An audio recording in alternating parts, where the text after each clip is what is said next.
शिवसेनेच्या स्थापनेवेळी तारुण्यात असलेले शिवसैनिक आता आजोबा आजी झालेत। अशा ज्येष्ठ शिवसैनिकांचा मेळावा पुण्यात झाला।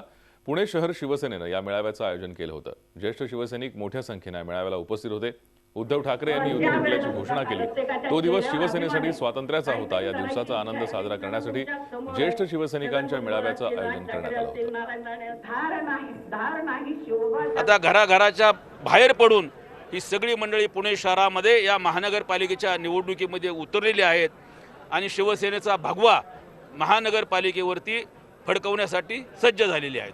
पक्षप्रमुख उद्धव साहेबांनी घेतलेल्या हाकेला ओ देण्यासाठी पुणे शहरातील ज्येष्ठ शिवसैनिकांसहित सर्व त्यांच्या पाठीशी उभे आहेत हे दाखवण्यासाठी सर्व पुणे शहरातील ज्येष्ठ सैनिक जे शिवसेनेच्या सुरुवातीपासून आदरणीय शिवसेना प्रमुख काम करत होते त्या सर्व ज्येष्ठ शिवसैनिकांचा मेळावा या ठिकाणी संपन्न झाला। झी 24 तास रहा एक पाऊल पुढे।